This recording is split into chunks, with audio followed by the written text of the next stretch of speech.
আমাদেরকে এখনকার সময় সবচেয়ে বড় বিষয়, সবচেয়ে সুন্দর বিষয়, সবচেয়ে মূল্যবান বিষয় জ্ঞান অর্জন করতে হবে।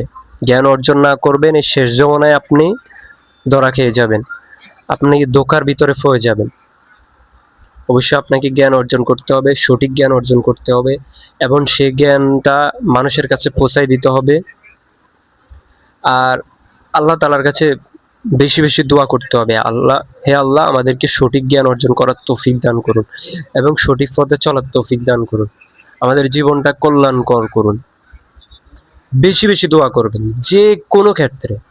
আপনি কর্মের মধ্যে যান, আপনি কারোর সাথে দেখা করতে যান, আপনি কোনো একটা জায়গায় যান, আপনি ব্যবসা করার উদ্দেশ্যে যান, আপনি চাকরি করার উদ্দেশ্যে যান, যে কোনো জায়গায় যান, আপনি অবশ্যই দোয়া করবেন যেন আল্লাহ তাআলা আপনাকে, যে কাজে যান, ব্যবসা করতে যান তো আপনি ওই দোয়া করবেন, আল্লাহ আমার ব্যবসার ভিতরে কল্যাণ দান করেন, আমার কাজের ভিতরে কল্যাণ দান করেন, আমার সফরের ভিতরে কল্যাণ দান করেন।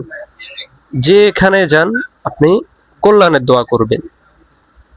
আর জ্ঞানের, আল্লাহ আমাকে সঠিক জ্ঞান দান করেন যেন আমি মানুষের কাছে সঠিক জ্ঞানটা পৌঁছে দিতে পারি, সে সঠিক জ্ঞানটা আমাকে দান করুন। বেশি বেশি আমরা দোয়া করতে থাকি, আল্লাহ তাআলা আমাদেরকে যেন সঠিক জ্ঞান দান